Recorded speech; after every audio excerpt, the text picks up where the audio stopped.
Shalom, Maranatha, and welcome to the Septuagint versus the Masoretic channel. It's the only ministry in the world where we look at the truth of the Bible in regards to the Septuagint and the Masoretic text. Today we have a special episode for you today. We have a very special guest with us. Erik MacRae is with us, and he's going to talk to us about his faith a little bit and also a book that he's promoting that is available on Amazon. So I'll let him talk about that. So, Erik, thank you for being with us and take it away. Well, thank you for inviting me onto this meeting and pleasure to speak with you.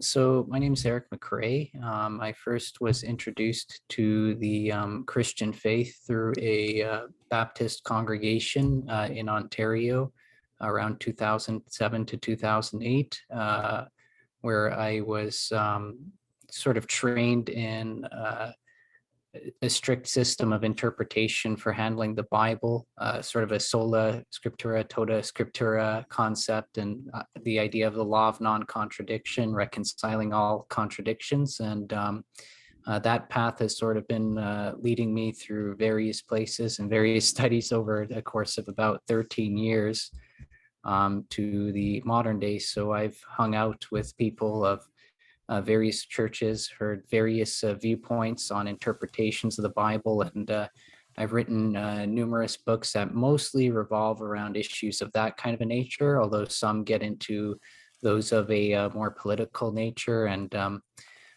things of the sort.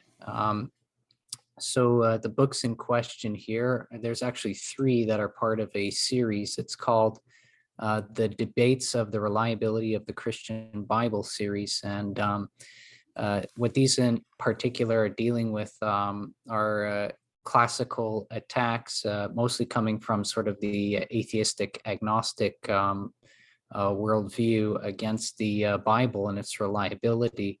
And it's essentially the goal is to handle those in a mature, disciplined, and thoughtful and honest fashion. So maybe some people might be familiar with, for example, the teachings of Julius Wellhausen, the documentary hypothesis, and which is effectively a system of explaining how our Bible came to us, especially the first 5 books of Moses, which provides a late date for its creation. And effectively, in providing that late date, it kind of destroys the reliability of it.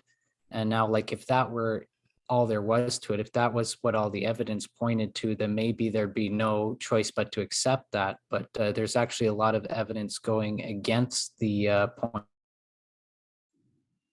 points of house. I'd say in light of modern archaeological findings and updates that have come about in sort of the last century, I'd say it's, in my view, his theory is pretty much destroyed. So I wrote that whole book to sort of refute that, as well as book 1 also deals with claims that the Bible copied from ancient Near Eastern polytheistic works.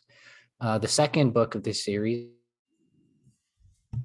which is kind of intriguing title I chose for it, Battle of the Gods, comparing the literature of the Judeo-Christian deity with polytheistic works of the ancient Near East. It further goes into this claim that the Bible is kind of plagiarized, especially, which a lot would be directed towards the Old Testament for this. And what it does is it actually puts some of the ancient Near Eastern literature and concepts side by side with the actual biblical text and differentiates them pretty clearly so that people don't get caught up in that claim. And the third book, it deals with a concept of the manuscript tradition mostly. It's titled Defending the Manuscript Traditions of Biblical Literature and a Refutation of the Gnostic Gospels and the Islamic Gospel of Barnabas. So we kind of introduce the reader to characters like Daniel Wallace and people of that nature, and as well as some of the archaeological findings that help validate the Old Testament literature. Sorry to interrupt you. Can talk about things like Erik? Sorry to interrupt you. Daniel Wallace. You dropped the name Daniel Wallace. I'm not sure who is Daniel Wallace. If you may just explain that a little bit. Right. So Daniel Wallace is a high-level Greek scholar. he's associated with the Center for the Study of New Testament Manuscripts. Actually, I think he formed the group, and hopefully I'm remembering the name right. And he's also the main power behind a move to digitize all the I think it's mostly aimed at the Greek manuscripts, but it might even be all the extant manuscripts in general of the New Testament. So every little papyrus, basically, every little fragment, he's working to digitize those and immortalize them on the internet, as a move of, well, obviously preserving them, and secondly of providing accountability so people can't try to change what they say or make arguments for what they say that are not true. And it's sort of, as well as expose the public to these things, because a lot of these papyri, they're contained in museums that can be a little expensive to get to and hard to visit and hard to access for the average person. Meanwhile, we're getting hit with all kinds of arguments of how we should interpret the Bible and believe what it says based on readings from some of these manuscripts. So it's important that the average person has access to that, right? So one of the things he's really known for that sort of my first exposure came from is he did a lecture series, or sort of a sermon called, humorously he calls it his greatest sermon ever, is what we have now, what they wrote then in regards to the New Testament. Because, there's so many claims, especially out of literature like Dan Brown, was it Dan Brown's books? Stuff like misquoting Jesus. Yeah, Da Vinci Code, misquoting Jesus. There's all these claims that the Bible was modified. So it's important to have a view speaking to that's going to give you the full body of data and what history actually tells us in terms of the manuscripts and any textual variants in them, etc. So I found him a very preeminent source for that. And he's had a lot of debates with Bart Ehrman, one of the key figures in pushing against this. It might have been Bart Ehrman that wrote Misquoting Jesus. I can't remember off the top of my head, but he's a former Christian sort of turned atheist. And he's also studied in sort of the same field, textual criticism. And regardless of whatever he believes or what agenda he has, it's funny that even though they debate, they often agree on a lot of things. So it's a very interesting thing to get into and to study, and very important for being able to stand up and defend the reliability of the Bible, because Christians and believers claiming this is the truth of God, and this is how we should conduct our lives in accord with the writings of this book. Well, there's a lot of people that are attacking its reliability based on the manuscript tradition. And how do you know if that's true or not if you've never studied it at all? So I'll get into some more things, but did you have anything you wanted to comment on? Or so this is a movement or a field of study called textual criticism. Is that how it's called? How it's termed? That is correct. That is Daniel Wallace's field of expertise, and it was pretty much invented out of those studied in the Bible, more or less, as far as I can tell. Its primary purpose was to be accountable for what the Bible actually said. I'm not saying that this doesn't get into other historical works. It's probably now used for everything from like, I don't know, the literature of Gilgamesh, although those would be more on clay tablets, but the principles sort of started with the Bible, as far as I can, work their way out to every classical and historical literary piece, right? Because I've heard in another podcast, I can't remember if it was Joe Rogan or Jordan Peterson, they were saying how the Bible is essentially the textbook for human civilization. Like everything started from that in terms of language and a lot of our history and culture practices. But that's interesting. What better book to start with but the Bible, like if, in terms of textual criticism. But I'm not sure if you're aware about what I do on my channel. I've started this channel about 2 years ago, and the goal of this channel was to go from Genesis to Revelation line by line, essentially the Masoretic text and the Septuagint, looking at that line by line, comparing the two. I know the New Testament is obviously in Greek. It's not, the Septuagint does not include the New Testament, only the Old, or the Tanakh as it's called in Hebrew.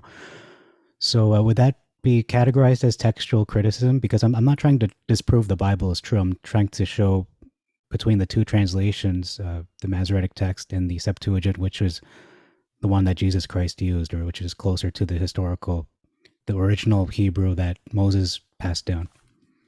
Right. Yeah. So I'm not the absolute expert in this. It's been a while since I looked at the dictionary definition per Okay. se, but I believe that would be technically sort of classified under that umbrella. Yes. The big difference would be that generally where the word textual criticism is used, you'd be getting to the actual original, or as close as, sorry, not the original, as close as we can get to the original, the Yeah. extant Greek manuscripts. So when you'd be putting on your screen, for example, in your YouTube video, would ideally be the actual Greek Septuagint, and you'd be able to In read it Greek. In Greek, yeah. and align that with the other. But we do have, not all of us can obviously expertly read Greek, and sometimes our scholars can go corrupt with all kinds of agendas. So it is valuable to have translations, and even more than one translation. And if you can sort of get to know the translators and what their agendas and biases are, you can sort of predict a bit of where truth is. That's a really good point. Yeah. In the whole matter, I think it's a great thing to do that. And I do believe it would fall a form of textual criticism. So in this case, Okay. Well, that's very eye opening. I had no idea about Daniel Wallace. Oh, sorry. Did you finish your what you wanted to say, Eric?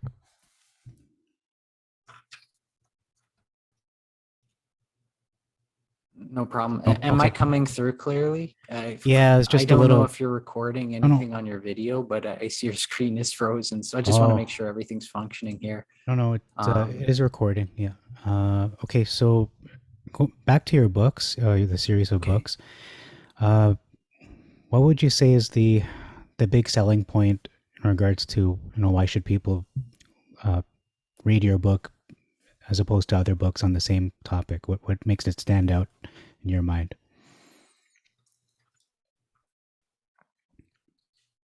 Oh, sure. Well, one selling point is they're currently free. That's a really good one. It's Yeah. something I've mostly undertaken at this Yeah. point as a service to the believing community, to sort of equip them to defend the faith. Yeah.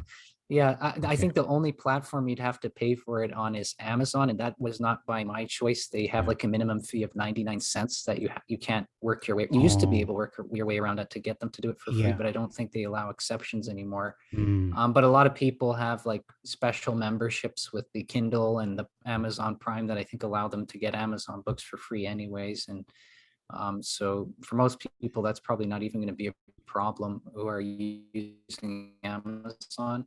There's other platforms these books are available from. So some of them are Rakuten Kobo, Apple Books, Scribd, Tolino, Overdrive, Biblioteca, Baker and Taylor, Vivlio, and so there's a lot of platforms that are available on. In terms of, even if you don't prefer books, then it might be good to sort of just grab the books and loosely look up sort of the references and the sources. And if you can find some that are in video format, because I do reference videos on occasion that were recorded historically on YouTube, etc. You can sort of get familiar with those videos, so watch them, get acquainted with them, or some of the base sources, and educate yourself a bit that way. Because I know a lot of people would just prefer to watch a video. Right. We're kind of a YouTube generation, right? So that might be more helpful for some. Yeah. Yeah.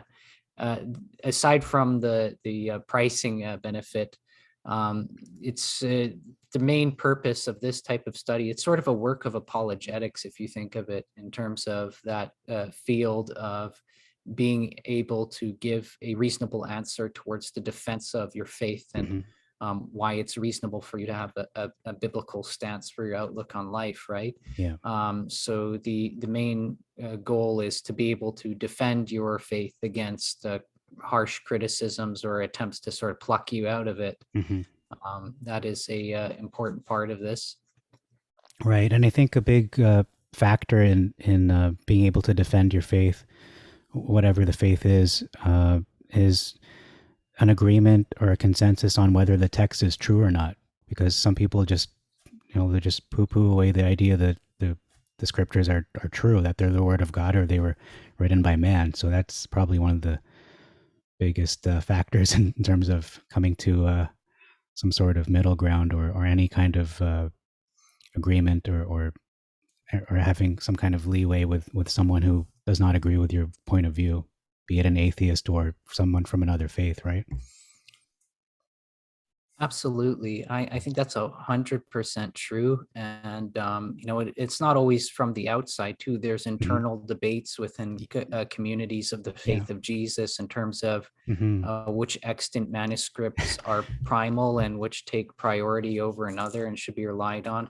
Yeah. As your screen name kind of indicates, that Right. we're looking at these kind of debates, and they're very important and they should be Hmm. considered. Hmm. So something I find is that anywhere a truth claim is made, Hmm. so and this is sort of universal. This would even fairly apply to those even outside the faith. Anywhere somebody's saying this is how life is, this is how what the truth is, Hmm. there's going to be a sort of resistance Yeah. movement to that. There's going Yep. to be somebody challenging it, checking. And I think Yeah. part of maturing is to be able to not be too agitated or Hmm. upset by the fact that there's a resistance, but Yeah. to you allow that resistance to sort of challenge you to become more invested and more honest in your handling of making a truth claim. Hmm. It sort of creates accountability for the person one Hmm. way or another. Though it's uncomfortable, I've definitely had my share of times where somebody puts you on the spot. Okay, say this. What are your sources? And you Yeah. don't want to be in this position where you can't give a reference. No. No. Although I've Yeah. probably had times Yeah. where I had the references, but I just couldn't remember them at the time. Yeah. um, No, you've got a great point because I was going to say that as much as there's a debate between atheists and those who believe whatever faith it is, I feel like the intensity of the arguments between believers, whether it's Christian or another faith, can be even more intense because they're just more involved. There's something there that just can be very destructive potentially. But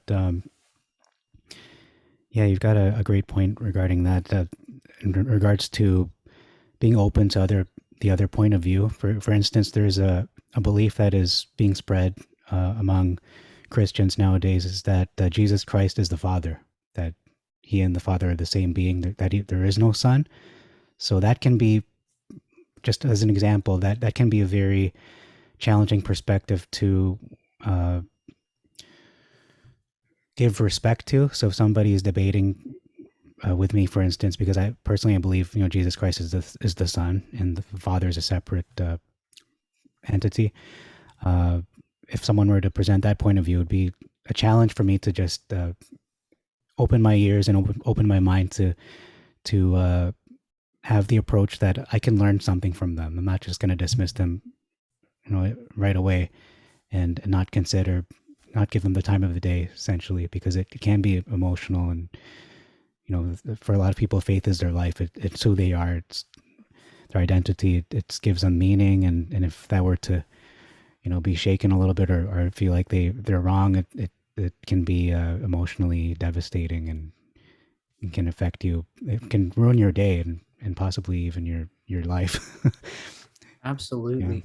I think that's a huge amount of Mhm. like that's a discussion in itself, and Yeah. there's so much pressure that goes on this type of thinking because we all tend to make an identity out of our stances of doctrines. A sort of personal identity starts forming, Hmm. and basic human instinct dictates that we never want to be wrong or Hmm. accept the label of wrongness or go through the possible humiliation tied to that. And making this fact worse is sort of this pressure of time we deal with, which I'm still somehow having these debates in my head, whether it's the mindset you approach time and resources that makes all the difference, in terms of, even though you look at your bank account, you don't see the numbers add up, or you look Hmm. at the time you suppose you might have before, and that potential fear of, we never know when we'll pass away. Hmm. Sort of balancing that with, if you had a mindset, I believe God will provide me the time to do this work. Well, that can change what level of maturation you handle a topic with, versus somebody who's always under the pressure of, I don't have time. Because whenever somebody makes a challenge to a Hmm. doctrinal stance or a belief you've held possibly for many, many years, Hmm. there's a discomfort there, Hmm. because it can be incredibly stressful, because it's a challenge to re-examine, to go back, start, reconsider, Hmm. and you have to battle with that basic human fear we all have of being wrong. And Hmm. it's like there's this part of us that's so deep rooted that thinks, that fear of wrong, it's this idea that God's going to utterly destroy me, or somebody's going to kill me for being wrong. Hmm. And yeah, to override that is not easy.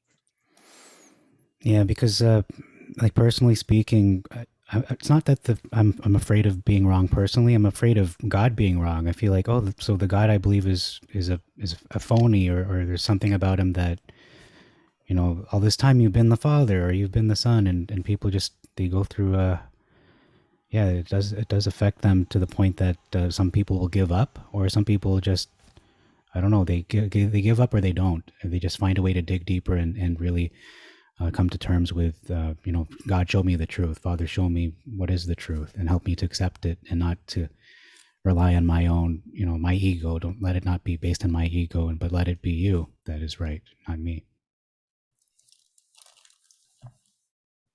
Right. Yeah. I think that's the basic stance, where you see sort of a division of two groups. You have one group of people who are willing to be, as much as possible, may not be perfect all the time, excuse me, but they're trying to be as loyal to actual truth. And I guess for that, you sort of have to start with the basis that there's some of us who have an idea that there is such a thing as truth out there. There is an absolute truth, Hmm. and it can be differentiated, it can be discerned, and it can be understood, and it can be known. And therefore, that belief pushes us further to reject subjectivity, and constantly seek out the 100% truth, where that sort of Mm, whole truth, and nothing but the truth mentality.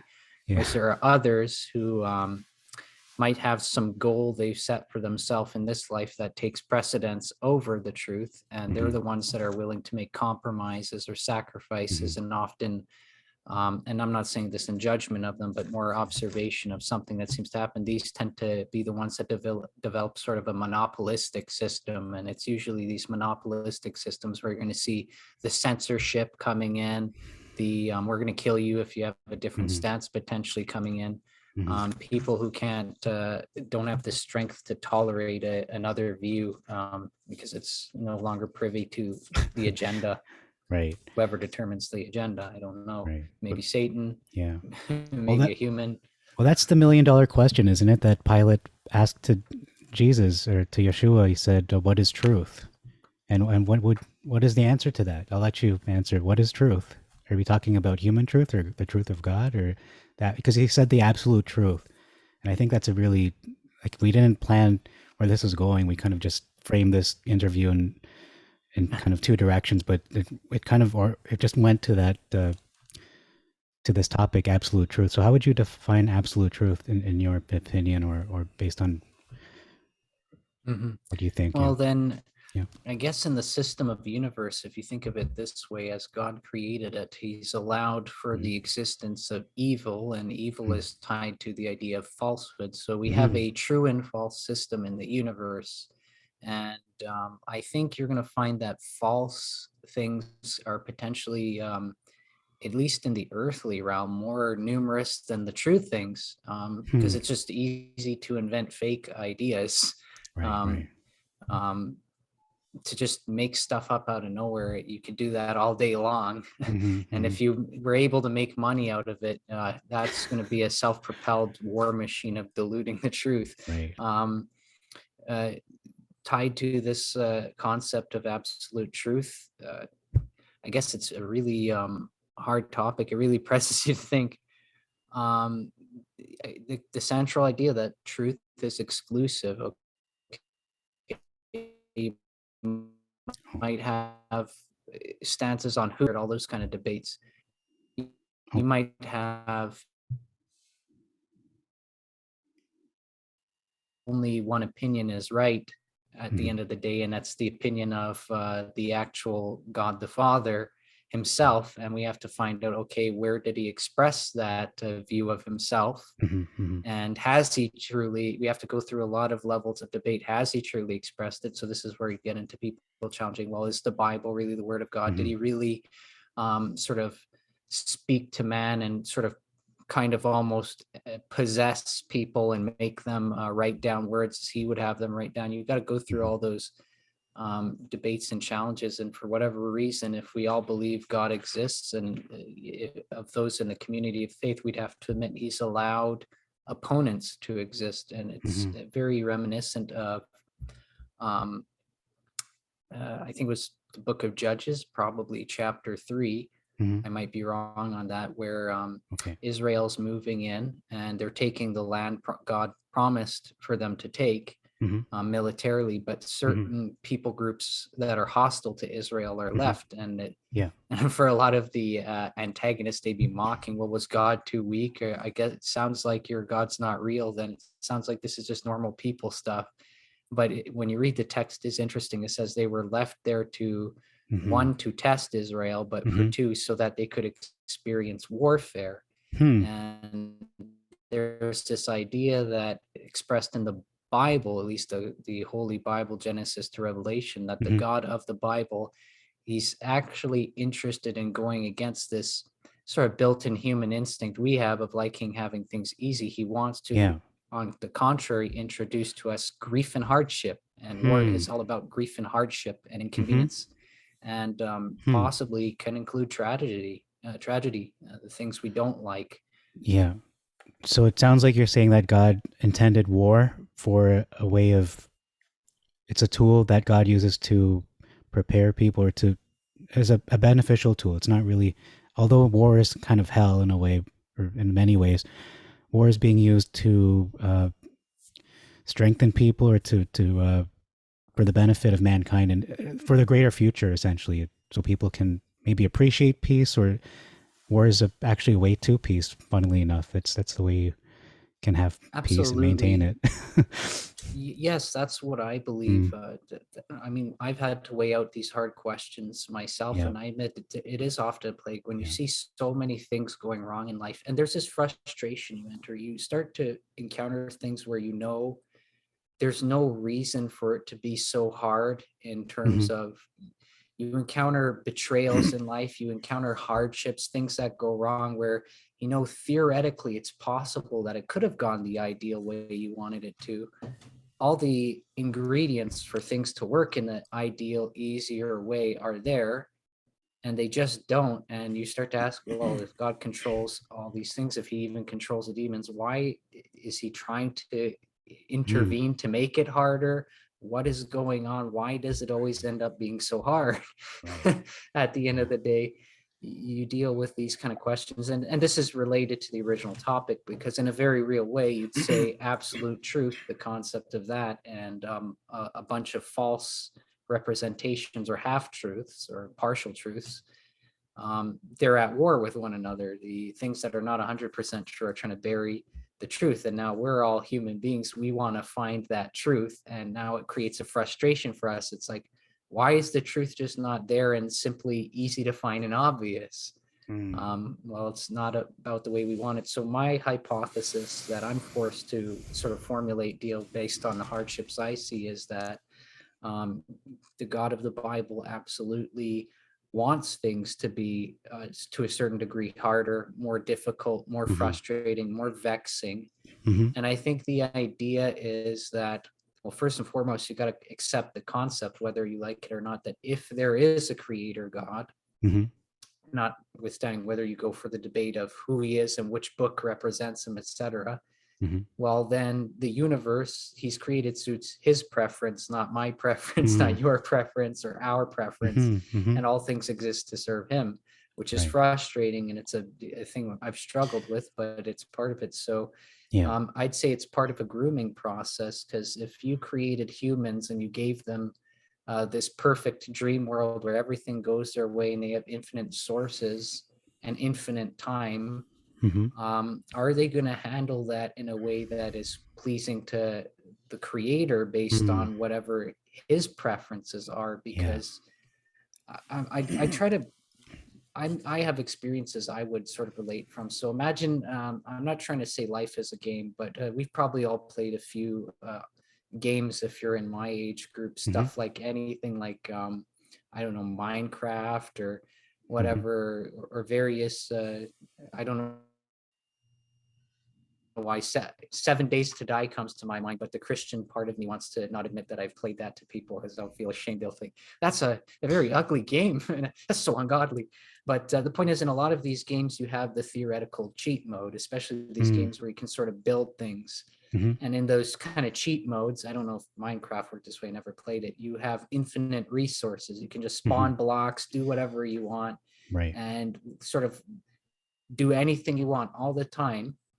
And now, if you had, and I'm just relaying the thought, if you had infinite time to do virtually whatever you wanted in terms of some realm where God has allowed freedom. So if you say God creates laws that restrict some amount of human behavior, i.e., the laws he gave Moses, but within there's a ground outside of those laws, like just doing things like in terms of work. Okay, you can build houses, you can build motorcycles, you can just go do things. Mhm. If you had infinite freedom, eventually you enter this kind of lifestyle where you're just, life becomes a constant experiment. I Mm. think you're Mhm. just constantly playing around, experimenting. And I think you'd encounter the problem eventually. You might incur a certain amount of meaninglessness. Mhm. If you had enough time, you're like, you do repetitive similar things and producing a near infinite variance of the things you're working on. Eventually maybe you start questioning, what the hell's the meaning of this Mhm. all? It's how you look at your watch, you have an infinite lifespan, so maybe now 3 billion years have passed, and you're like, this is insane, what am I doing? Let's go do something new. Let's try breaking God's laws, because we haven't Mhm. done that before. I think maybe we would not have appreciated what we had and we would have ruined it, is my assumption I have to make, because Mhm. like everyone else, I'm forced to try to make sense of the chaos and the hardship, and I'm forced to assume that there's a meaning and a purpose behind it. And to me, it makes sense that probably we wouldn't have appreciated what we had Well, I had think we received it otherwise. And there is yeah. a think in the earthly, if you look at the politicians who sort of lived a parasitic life versus the politicians who worked hard. Mhm. So, for example, one person, he had to go work hard producing things, form a business to fund himself becoming a politician, to take a political stance, versus some guy who just lived off funding from people and Mhm. other enterprises. Well, who's the more, tends to be the politician who actually is more interested in the average person of the people, is just trying to make a Mhm. livelihood and a business. Well, it's the guy who experienced some amount of suffering working Mm. like everyone else, Mhm. not the guy who had infinite resources extracted from Yeah. others. So, in a similar way, I think that even if theoretically God could produce infinite in universal resources, and like think about the poverty problem, how hilarious it is when we talk about it. When you go into the debate of, is God good or not, or why this, Mhm. we have people in Africa or other places starving, drinking muddy parasite water, and Mhm. God could just click his fingers and then Right. spawn, literally like in a video game, spawn a Right. A pool of fountain. perfectly clean water. And Mhm. he has the power, so why don't you? It becomes the question that people are going to ask, why don't you do Right. more? And Well, we're forced to assume there's answers to that, and it mhm. takes time to find out the answers.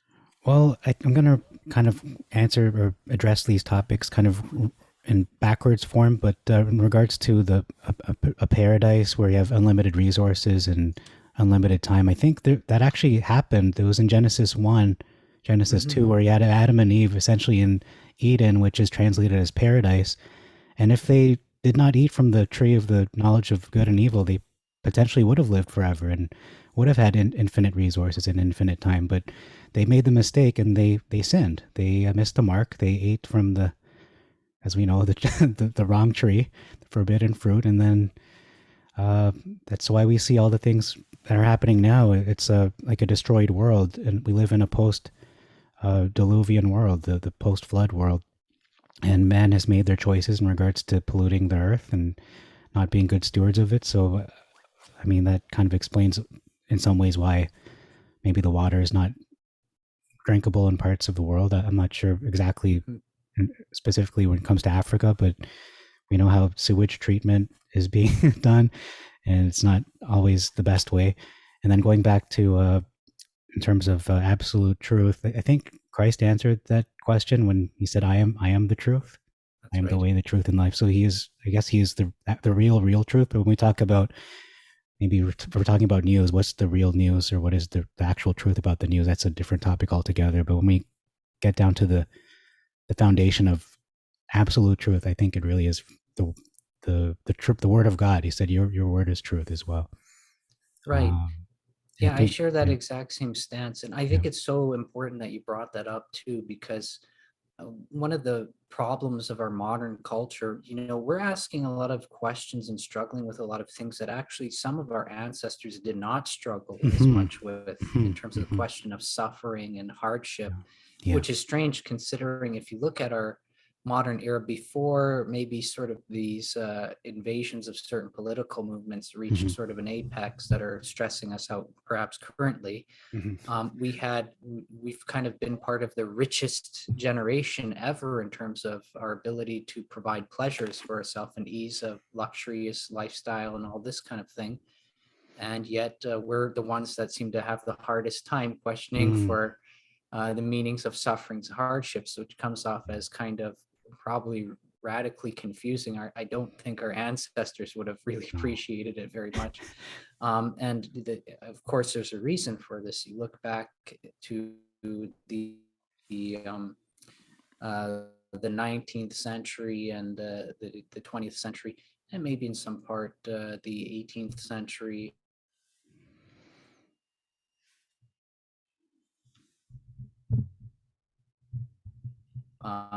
Um, so out of that, we tend to receive through our education systems and various others an a priori materialistic worldview.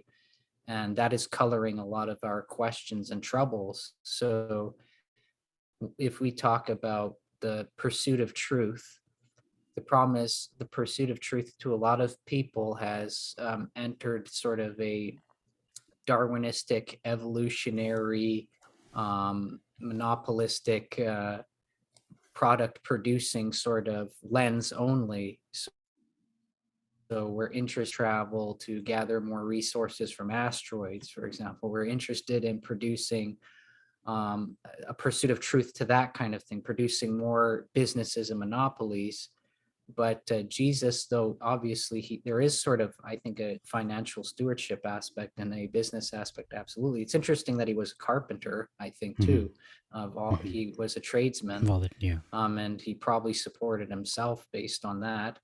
That said, there's a lot of moral truth that's emphasized in the person of Jesus for how to treat your fellow man, how to interact with one another, what to focus on, what to talk about.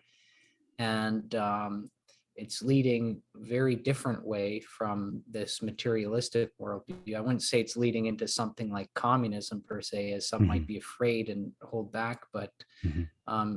what the lifestyle Jesus directing us to, um, it creates a paradigm shift. It creates a change of priorities. I think this might be in some part reflected on the case of what you saw with Jacob and Esau, where they Mm-hmm. received very different blessings. Mm.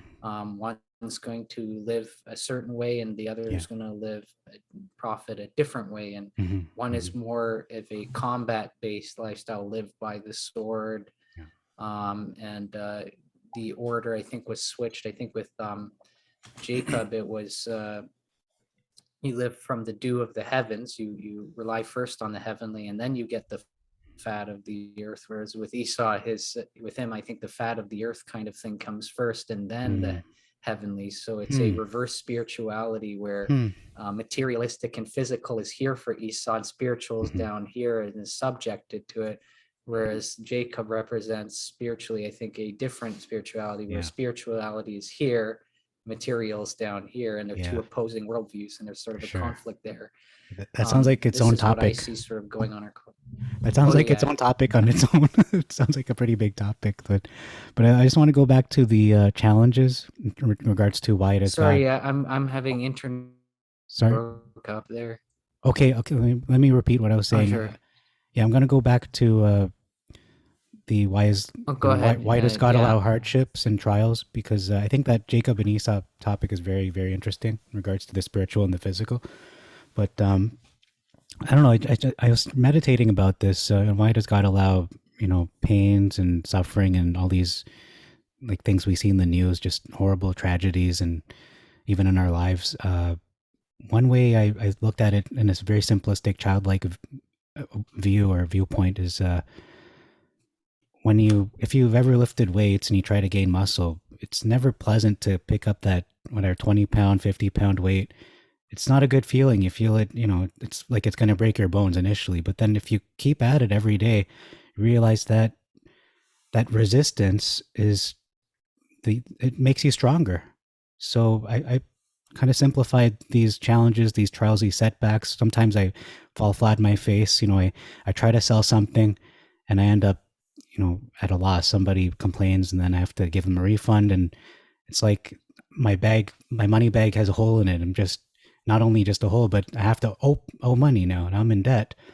And that's not the way I planned for it. But if we're resilient and, God gives us a spirit of never giving up, like of courage and just and trusting in him, then we'll see that he meant those things, uh, what people would think are evil things, actually for our good, because he sees a need there for us to improve in whatever area of life that is, or whether it's patience or discipline or whatever it is, procrastination. I tend to be that procrastinator, so I'm trying to work right. on that.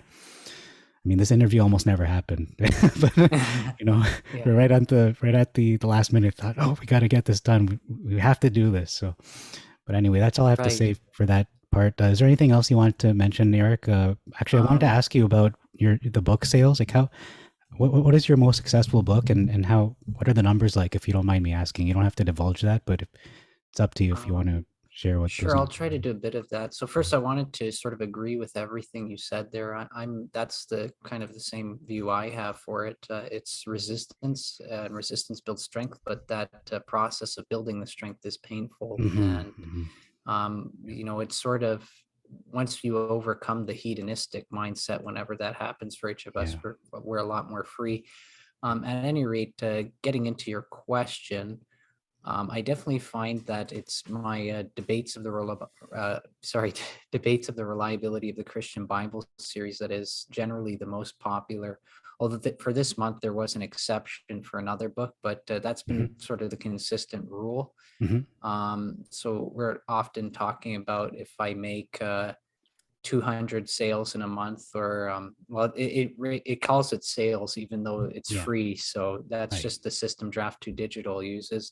Hmm. So if 200 books are go out in a month, with me having written maybe over 16, probably 80 of them are books related to the debates of the reliability of the Christian Bible series. Some portion might be the box set. One might be book one, some might be book two or book three, but they're definitely the overwhelmingly popular one. Okay. Despite that, I've written other books. And the debating the reliability series. What are the titles of the? There are three books. I'm kind of That's I'm not clear. correct. Yeah, what are the titles of the three books in that series? Because Battle of the Gods was very catchy. I like that Yeah, title. Sounds like an sure. epic. Yeah. And what are the other two No titles? problem. So Yeah. book one is refuting Julius Wellhausen's documentary hypothesis and Okay. claims that the biblical literature copied directly from ancient polytheistic works. Mhm. I know you mentioned book 2 again, but I'll read it again. Yeah. Book 2 is Battle of the Gods, comparing the literature of the Judeo-Christian deity with polytheistic works of Mm. the ancient Near East. Mhm. And book 3 is defending the manuscript traditions of Mm. biblical literature and a refutation of the Gnostic Gospels Mm. and the Islamic Gospel of Barnabas, which is Mm. an interesting topic in itself. Yeah.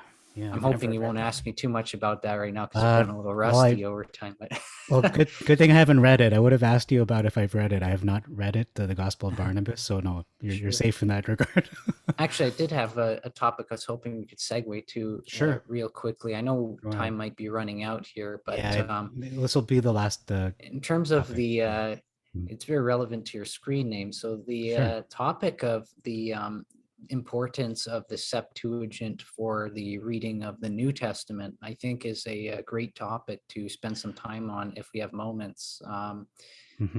So in my experience, based on the studies I've undertaken, it does seem to be heavily pointing that the New Testament does rely on the Septuagint, that the Hmm. Greek formatting of the earliest manuscripts of the New Testament match up in terms of their general format with Hmm. the prior existing Septuagint. Yeah.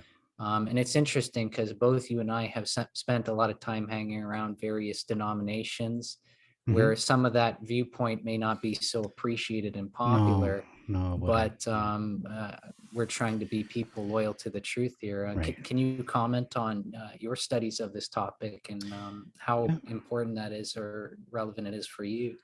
Oh, wow. I didn't think it'd be an interview of me, but okay. Yeah, no, yeah, you're right. Well, I did do a presentation with Joseph Dumond. He's the creator of citedmoon.com. So my first presentation there addresses that in a small way. I've used three very cardinal scriptures, like very kind of fundamental belief scriptures in terms of the identity of Jesus Christ, who he was, who he is. And so you can watch that. I could probably provide a link in the description or send it to you as well. Uh, and in regards as to the importance of this, I mean, it's everything. I mean, if it's not true, if Jesus Christ is not God and he's not who he says he is, and if you look at, like as you mentioned in the Septuagint, or not the Septuagint, but in the New Testament, when we look at the verses used, for instance, in Hebrews, uh, and you compare it to that same verse used in the Masoretic text versus the Septuagint, you see that it does line up closer to the Septuagint, not even closer, exactly as it is rendered. So, yeah, it is very important because you have to understand that one of the motivations for the translations diverging, where you have the original, which what Jesus Christ and his disciples used versus what we have now, not have now, but I mean what is being used in the mainstream in the form of this Masoretic text, is uh, one of the motivations was to censor and to hide the prophetic verses regarding Jesus Christ being the Messiah.